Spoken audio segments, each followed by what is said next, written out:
My people, worship Allah alone. Leave our gods. We follow the way of our fathers. Why should we listen to you, Nuh? Because I bring a warning from Allah. Only the poor follow him. Truth does not belong to the wealthy. We have wealth, children, and harvests. What more do we need? You need the mercy of your Creator. Do not leave your gods! Never abandon Wad, Suwa, Yaghuth, and Nasr.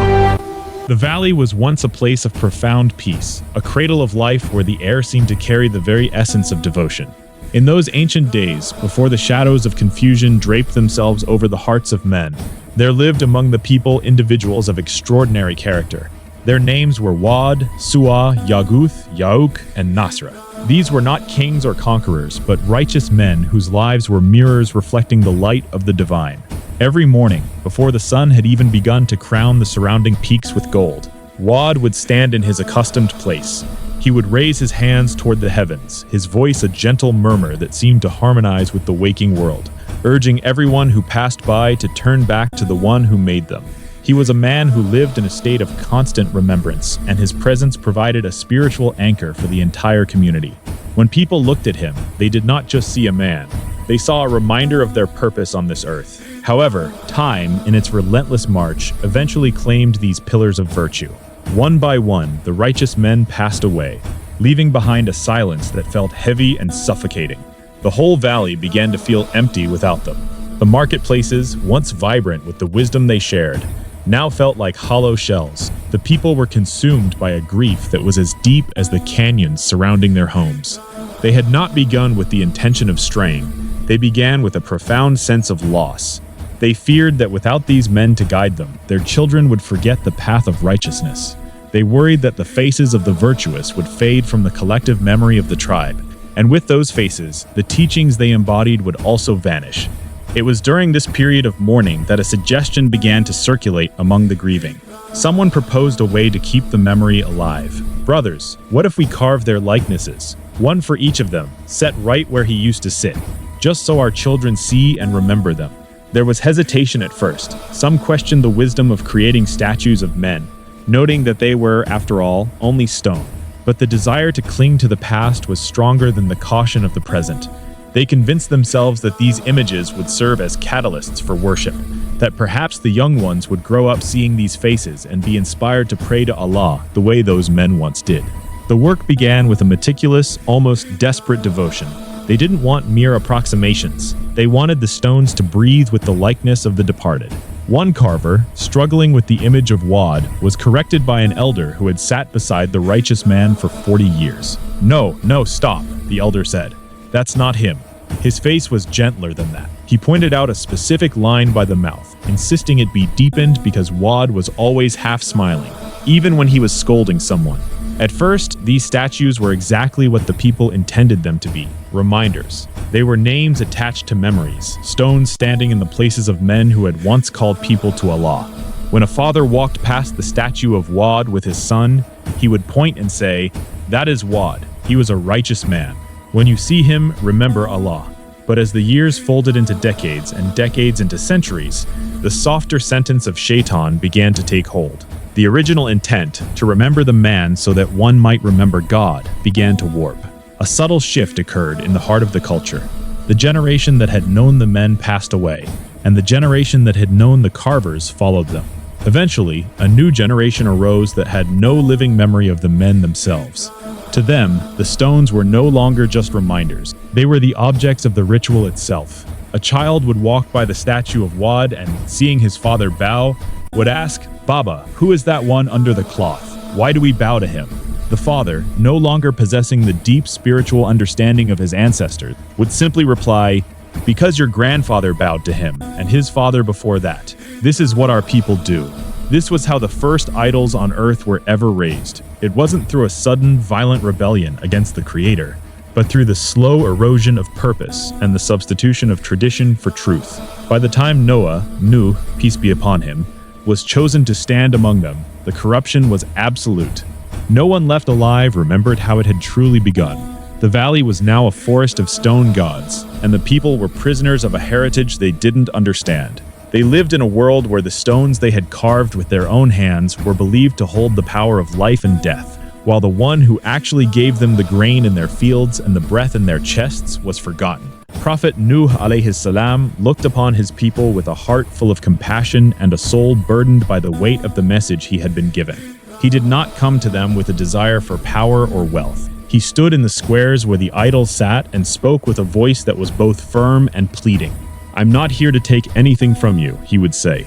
"I only want you to think." He challenged them to look at their own hands, at the grain they carried, and at the very breath that moved in their chests. He asked them the most fundamental of questions. Who gave you all of this? The people, comfortable in their long-standing traditions, would point to the statues in the square. Their fathers had prayed there, and their fathers before them. The gods had always been in the square. Prophet Nuh alayhi salam responded with a logic that was as clear as the morning sun, yet it was a logic they were not prepared to hear. He reminded them that the stones in the square had never grown a single grain in their fields. He told them that the one who truly provided for them was calling them back, calling them away from the deaf and helpless stones that could neither hear nor save them.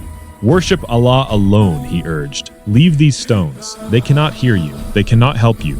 They cannot save you. He spoke of the one God who made the sky over their heads and the ground under their feet. He told them his warning was not born of hatred, but of a deep, agonizing fear for their future. He could see a day coming, a day of reckoning, that none of them would be able to escape if they continued on their current path. But the people of the valley had grown hard. Their wealth and their numbers had given them a sense of security that was as hollow as the statues they worshipped. They looked at Prophet Nuh alayhi salam not as a messenger, but as a nuisance, an ordinary man who had somehow convinced himself he was special.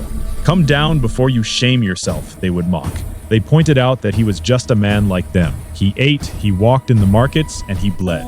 They questioned why, if a message were truly to come from the heavens, it would come to a man of his standing, rather than a man of rank and power whom the people already followed. They looked at the small group of followers he had gathered. The laborers, the beggars, the men with dust on their clothes and nothing in their hands, and they laughed. To the elite of the valley, the truth was measured by the quality of a man's clothes and the weight of his purse. They could not conceive that the most profound truth on earth had been found by the poor before the elders. Prophet Nuh alayhi salam remained undeterred by their laughter. He told them plainly that he was not asking them for wealth or power. He was only delivering what he was sent with. He was a warner, a man standing on the edge of a cliff trying to pull his people back before they fell. But the hearts of the people were like the stones they worshipped, cold and unresponsive. They accused him of sitting alone with his thoughts for too long, of beginning to believe his own dreams. They walked away, leaving him to speak to the wind, convinced that a man standing in the sun talking to himself was a punishment in itself. Yet Prophet Nuh alayhi salam did not stop. He looked at the clouds and asked them who filled them with water. He pointed to the sun that ripened their dates and the moon by which they counted their months. He reminded them that they were once nothing. Then Allah made them children, gave them strength, and would eventually return them to the earth. He pleaded with them to ask forgiveness, promising that if they turned back to their Lord, he would send rain, increase their wealth and children, and give them gardens and rivers. But the people only saw the rain that already fell and the sons they already had. They asked, with a sneer of arrogance, what more his Lord could possibly offer them. The gap between the messenger and his people was widening, and the shadows over the valley were growing longer. As Prophet Nuh alayhi salam continued his mission, the valley became a landscape of profound spiritual tension. He did not limit his call to the public squares. He went to the doorsteps of the wealthy, the narrow alleys of the poor, and the quiet corners where people gathered at dusk. He called them in the open, and they responded with booming laughter that echoed off the stone walls of their villas. He called them in private, whispering the truth to those who seemed to hesitate. But in those moments, fear would glaze over their eyes. They were terrified of being seen listening to him, terrified that the social order they had built around their silent idols would crumble if they acknowledged the truth of his words. He was a man who spoke by day and pleaded by night. Yet every call he made seemed only to drive them further away into the shadows of their own making. The resistance against him was not merely a matter of personal choice. It became a structured, communal effort to preserve a lie. The elders of the tribe, sensing that Nuh's persistent logic was beginning to needle the consciences of the younger generation, began a campaign of systematic indoctrination. They stood in the marketplaces, not to worship, but to warn. "Do not leave your gods," they would shout, their voices thick with a calculated urgency. "Do not leave Wad, Suwa, Yaghuth, Ya'uk, or Nasr." They framed their stubbornness as a virtue, a defense of their inheritance. They told the people that these names had stood there long before any of them were born, and that to abandon them was to throw away the very identity of their ancestors. They warned that a man who abandons the tradition of his fathers becomes a man of no consequence, a nothing in the eyes of the world. This rejection of the truth was passed down like a dark heirloom.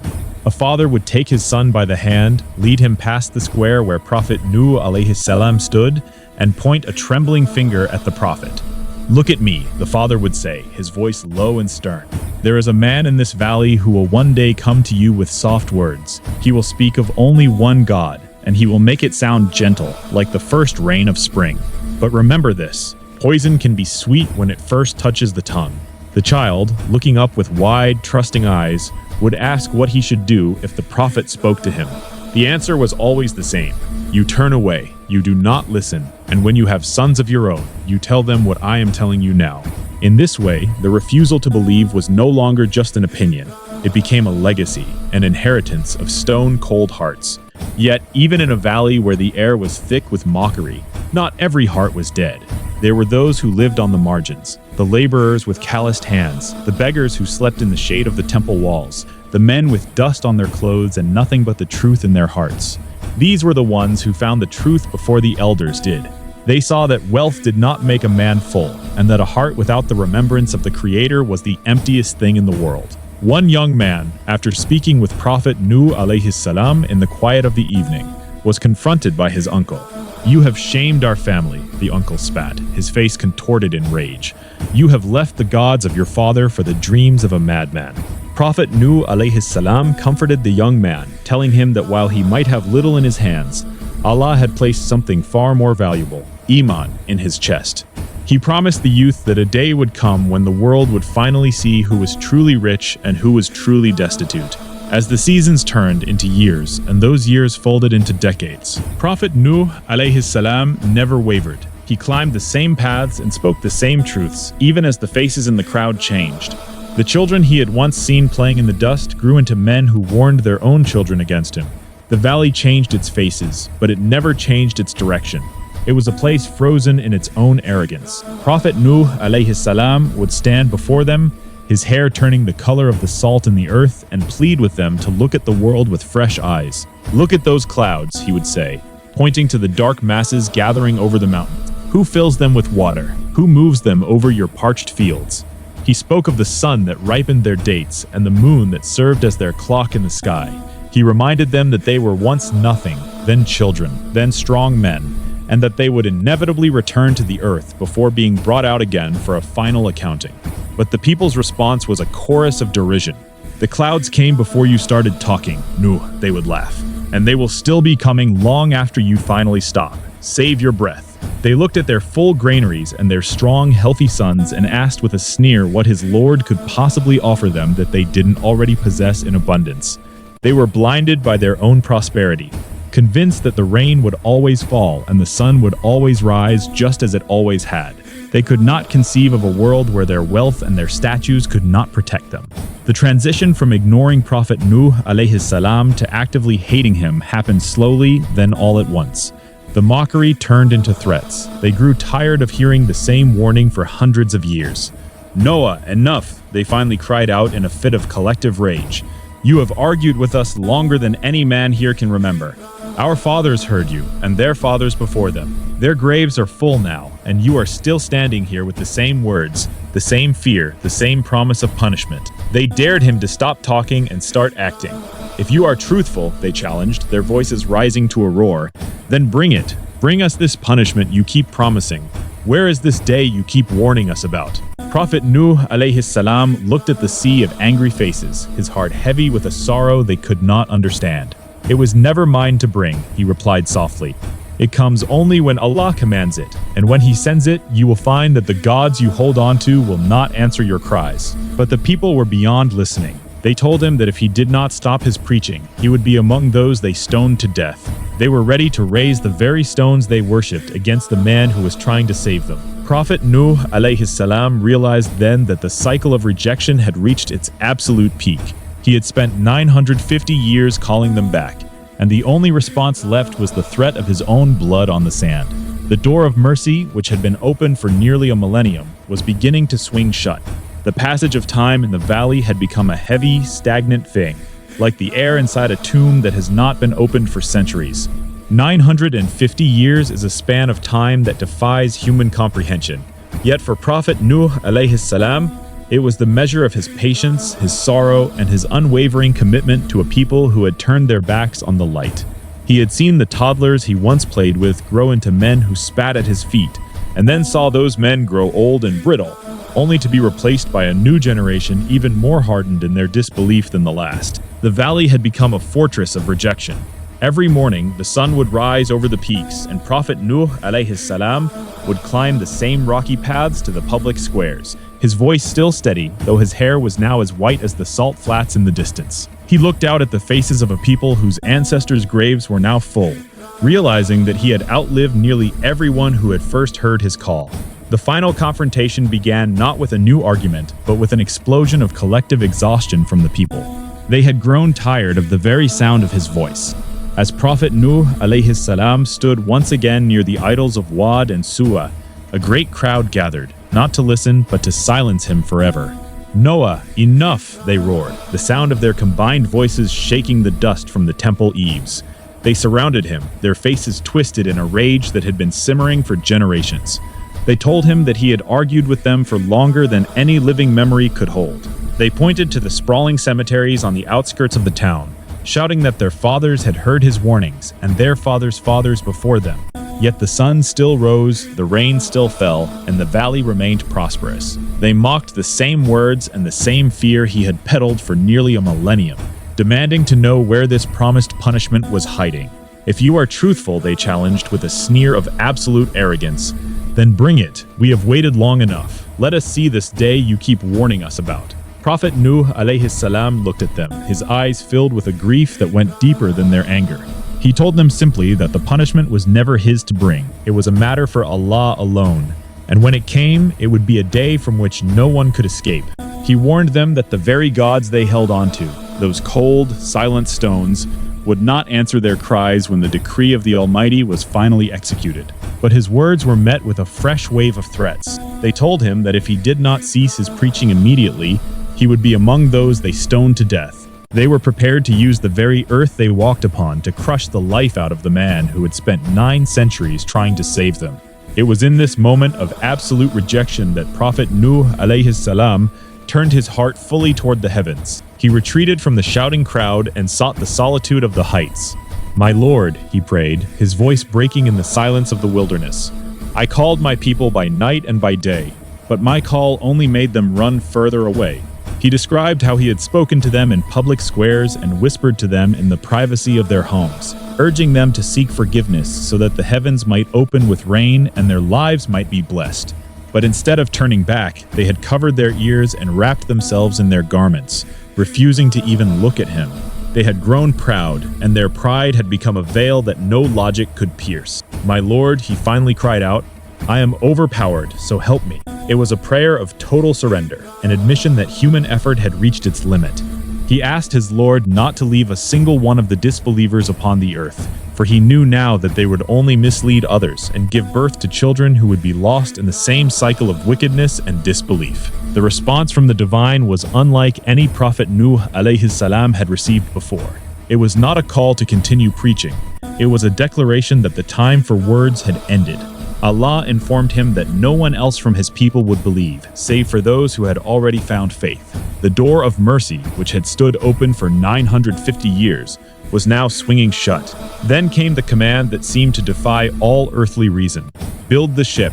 Prophet Nuh alayhi salam was told to construct a massive vessel, and he was warned not to plead any longer for those who had wronged themselves, for their fate was sealed. They were to be drowned. The realization hit him with the weight of a mountain.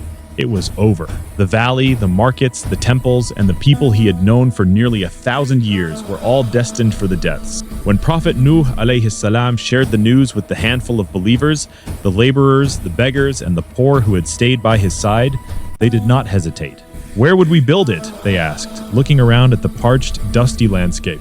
There was no sea in the valley, no river deep enough to float a raft, let alone a ship of the magnitude Allah had commanded. "On dry land," Prophet Nuh alayhi salam replied, "out in the open where every one of them can see it." The believers, despite the absurdity of the task in the eyes of the world, immediately set to work. One man stepped forward to carry the first massive wooden beam, declaring that they would begin at first light. They didn't need to see the water to believe in the command. They only needed to know that Allah had spoken. The construction of the ark became the ultimate spectacle of the valley. In a place where rain was a seasonal blessing and the nearest ocean was a world away, a group of madmen began building a giant ship in the middle of the desert. Every day, the townspeople would come out to watch, their laughter echoing across the construction site. They would walk up to the wooden skeleton and mock Prophet Nuh alayhi salam with biting sarcasm.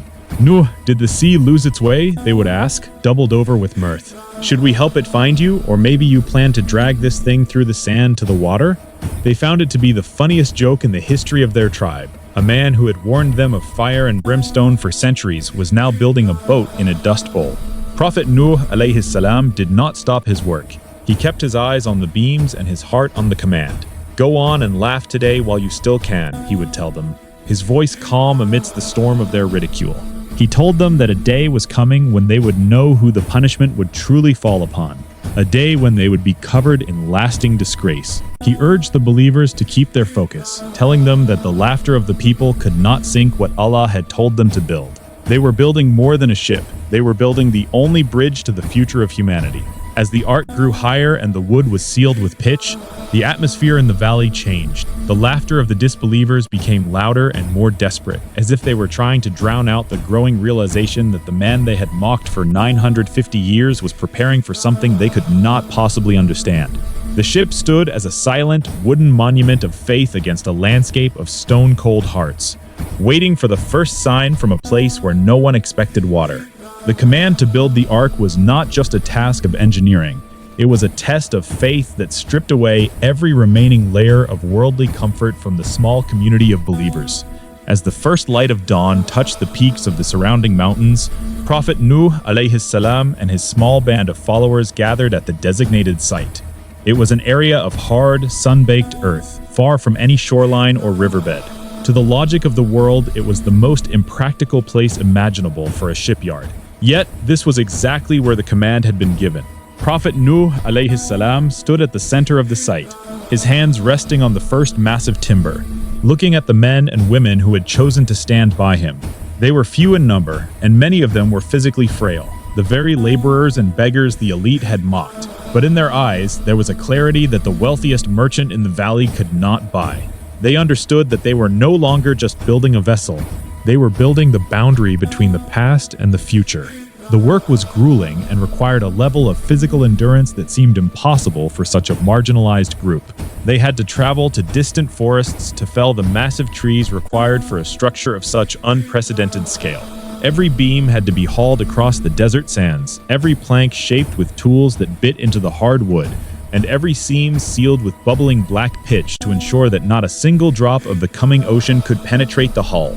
Prophet Nuh alayhi salam worked alongside them, his movements deliberate and filled with a quiet strength that seemed to defy his years. He taught them how to layer the wood, how to reinforce the ribs of the ship, and how to trust that the wood in their hands would one day carry the weight of all life. There was no room for doubt in their movements. Each hammer blow was an act of worship, a rhythmic declaration of their belief in the unseen and their absolute trust in the one who had commanded the construction. As the ark began to rise from the dust, it became a magnet for the entire population of the valley. It was no longer a rumor or a strange speech in the marketplace. It was a physical reality that stood taller than the houses of the rich.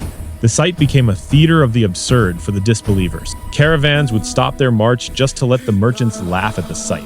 Wealthy elders would have their servants carry them in litters to the edge of the construction site, where they would sit under silk umbrellas and trade jokes at Nuh's expense. They saw the giant hull with its multiple decks and its vast, cavernous interior, and they could not fathom why a man would waste his remaining years building a mountain of wood in a place where the only water was found deep in the wells. They were blinded by the physical reality of the desert, unable to conceive of a world where the dry ground could ever be swallowed by the deep. Nuh, did the sea lose its way? They would shout, their voices carrying easily in the dry air.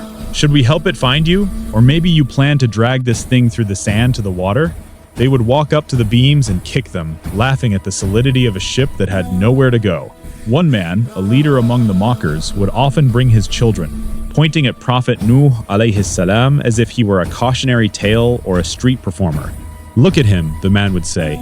This is what happens when you listen to your own dreams for too long. He spent 900 years telling us the sky would fall, and now he's building a cage for himself in the dirt. The children, mirroring their fathers, would pick up stones and throw them at the hull, listening to the hollow thud of the wood and finding it the funniest sound in the world.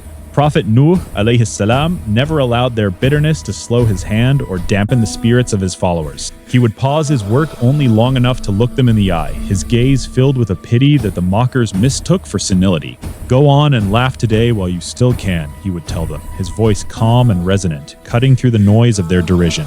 He told them that the punishment they had so arrogantly demanded was not a game, and that when it arrived, it would cover them in a lasting disgrace that no amount of wealth or social standing could wash away. He warned them that the very earth they stood on, which they felt was so secure, would soon become their enemy. He urged them to look at the work not as a folly, but as a final wooden warning. But to a people who saw only the dust and the sun, his words sounded like the final ramblings of a broken man, and they went back to their homes thinking the joke would last forever. Within the ark, the atmosphere was one of intense, holy preparation. Under Nuh's guidance, the believers began to partition the interior into vast stalls and chambers. They weren't just preparing for themselves, they were preparing for the preservation of the natural world. Prophet Nuh alayhi salam explained that when the time came, they would not be alone. Every species that walked the earth or flew through the sky would be represented in pairs, a living testament to the Creator's mercy even in the midst of his justice. The believers spent their evenings gathering grain and dried fruits, storing them in the lower decks, working with a sense of urgency that the townspeople found even more hilarious than the ship itself. Look at them, the mockers would say. They're storing grain for a voyage across the sand. Perhaps they think the camels will pull the ship to the next oasis. They could not see that the storage rooms were being filled for a world that would soon be stripped of its harvests. Despite the constant psychological warfare, the bond between the believers grew stronger. They shared their meager meals in the shadow of the ark, finding a peace that the rest of the valley had lost long ago. They spoke of the righteous men like Yaghuth and Suwa, not as stone idols to be worshipped, but as brothers in faith whose legacy they were now truly protecting. They realized that they were the only ones who truly remembered the message those men had actually brought. In the quiet hours of the night, Prophet Nuh alayhi salam would sit with them, reminding them that their small, quiet, sincere faith was not a weakness, but the very foundation of the future. He told them that sometimes the few are the entire future of humanity, and that their struggle in the dust was being watched and recorded by the heavens. As the final planks were being secured and the last of the pitch was being applied, a strange silence began to settle over the valley. The air grew heavy, and the sun seemed to lose its customary brilliance, turning a dull, bruised color. Even the mockers felt a flicker of unease, though they quickly covered it with louder jokes and more aggressive threats. They began to realize that the joke was ending. Either Prophet Nuh alayhi salam was right, or he had finally finished his folly. They wanted him to be finished, to have the ship sit there forever as a monument to his failure. But Nuh was not looking at the people anymore. He was looking at the horizon, waiting for the first sign.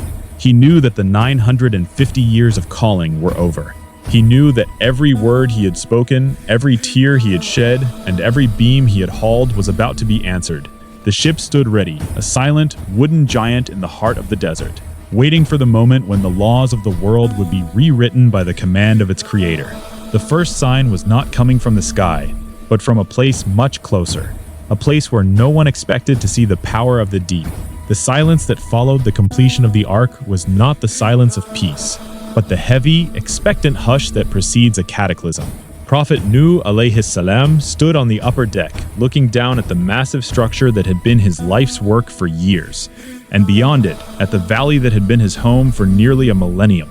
The wood was dark with pitch, smelling of earth and resin, a stark contrast to the parched, dusty air of the town.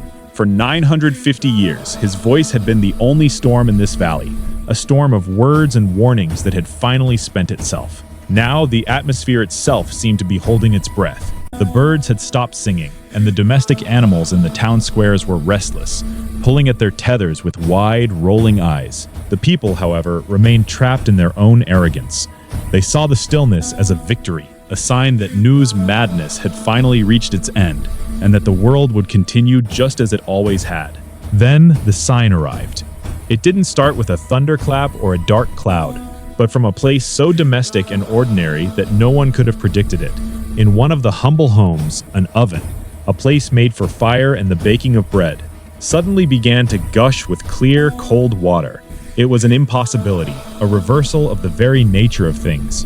When the news spread, Prophet Nuh alayhi salam knew the time of waiting was over. The command came from the heavens. To the ark, quickly, do not leave anyone behind. The believers, who had been living in a state of constant readiness, didn't ask questions. They dropped their tools and their meager belongings, running toward the massive wooden hull.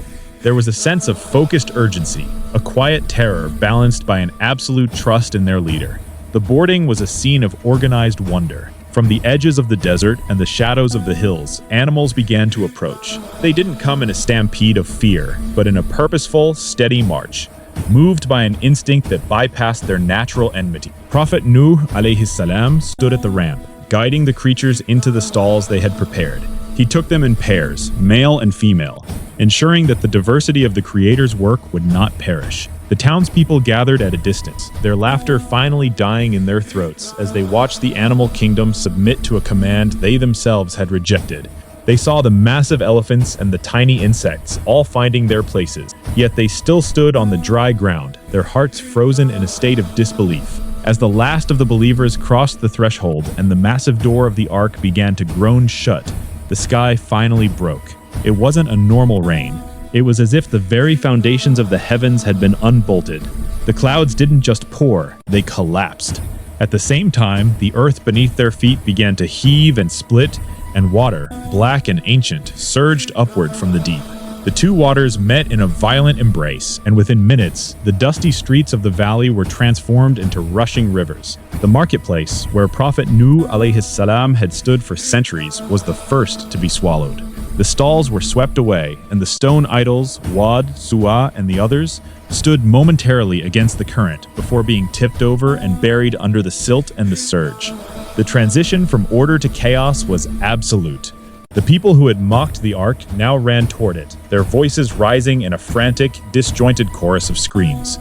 They clawed at the smooth, pitch-covered sides of the ship, but there was no grip to be found. The water rose with a terrifying speed, lifting the massive vessel from its resting place on the desert floor. For the first time in history, a ship sailed on the sands of the valley, but there was no joy in its movement. Inside, the believers heard the muffled sounds of the world they once knew being torn apart. They sat in the dim light of the lamps, the air thick with the smell of wet wood and animals, realizing that the grace they had been given was the only thing standing between them and the abyss. In the midst of this rising tide, Nuh looked out from a small opening in the hull and saw a sight that pierced his heart more than any mockery ever had. His son, a young man who had grown up in the shadow of his father's faith but had chosen the path of the scoffers, was struggling through the deepening water. He was a strong man, a product of a generation that believed in its own power, and even now he refused to believe the end had come. Nuh's voice, thick with the desperation of a father, called out over the roar of the rain, my son, get on board with us. Do not stay with the disbelievers. Take my hand." It was the final plea of a 950-year-old mission, concentrated into a single agonizing moment. But the son, his face set in a mask of defiance and fear, looked up at the ark and then at the mountains that surrounded the valley. "I will climb to a mountain," he shouted back, his voice barely audible over the crashing waves. "It will protect me from the water." I don't need your ship, he believed, even as the world drowned, that there was a height his father's God could not reach. He turned away and began to scramble toward the nearest peak, his fingers digging into the wet earth. Prophet Nuh alayhi salam watched, his soul crying out, as a massive wave, taller than the houses and swifter than any horse, rose up behind the young man. In a heartbeat, the wave broke, and the sun was gone. The water closed over the spot where he had stood, and Nuh alayhi salam was left looking at an empty, roiling sea. The ark continued to rise, its hull groaning as it met the full force of the storm. The valley was no longer a valley. It was an inland sea, a churning cauldron of debris and lost lives. The mountain peaks, which had once seemed eternal and immovable, began to vanish one by one beneath the surface. Prophet Nuh alayhi salam fell to his knees in the hold of the ship, his heart heavy with the weight of his lost son and his lost people. My Lord, he prayed, my son was of my family, and your promise is true.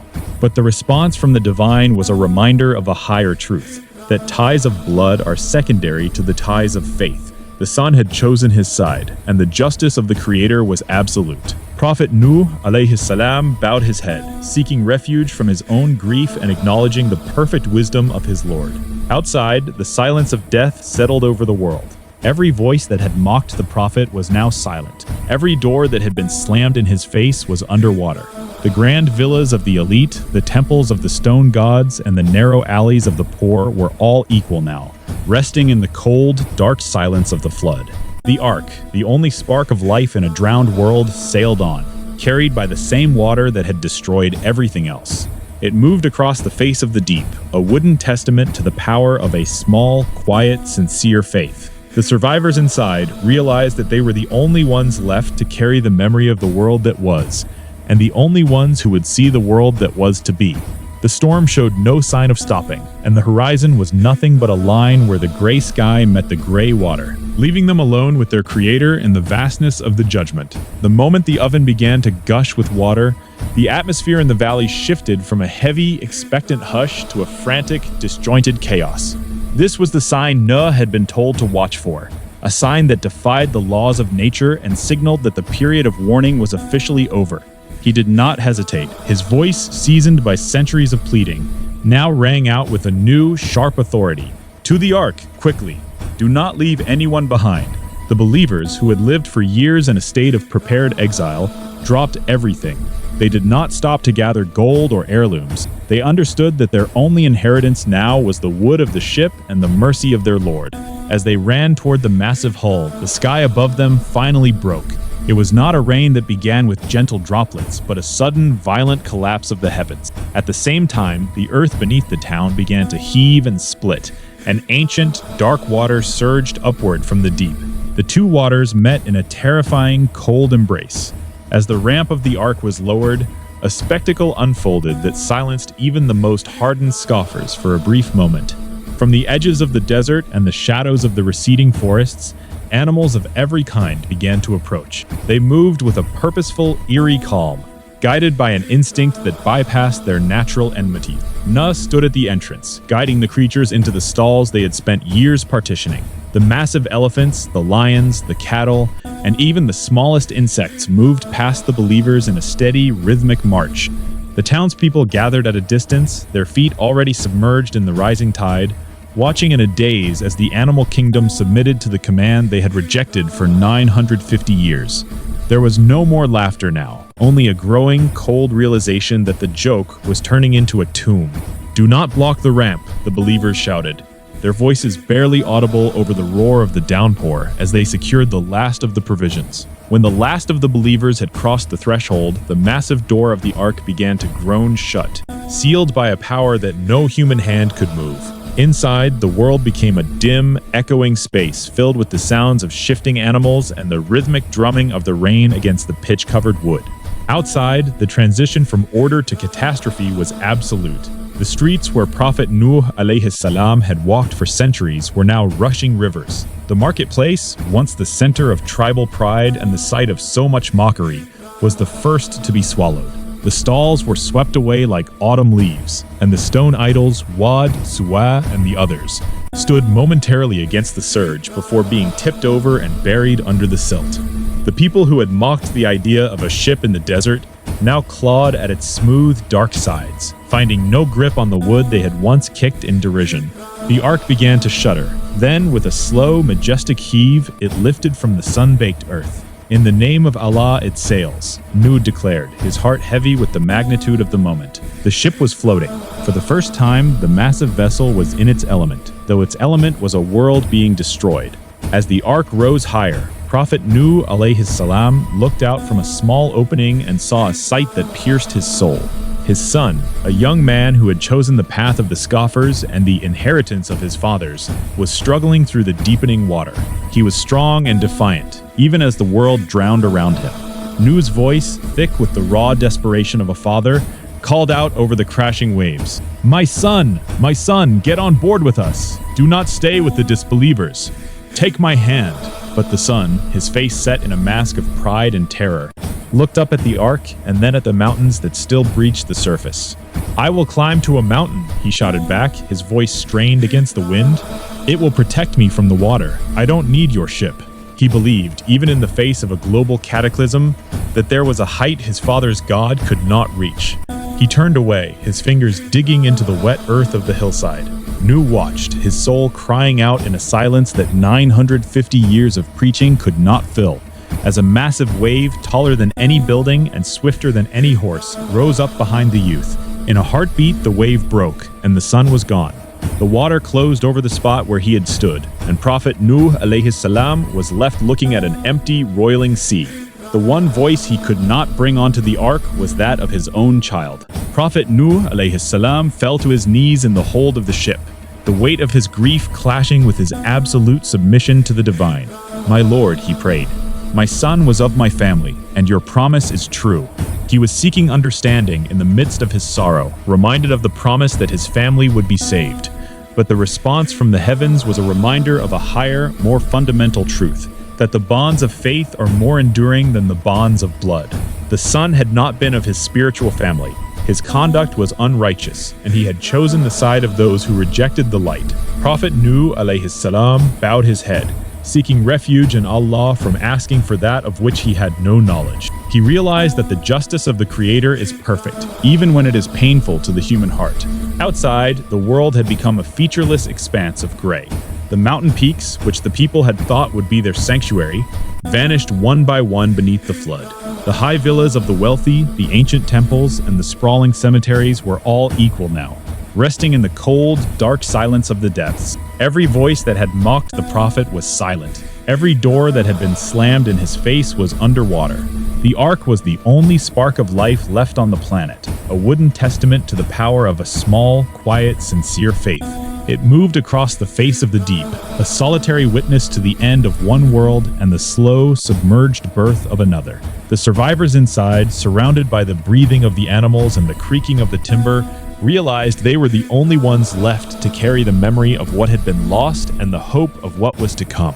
The question was no longer whether the water would come, but how long it would remain and where the new world would eventually begin.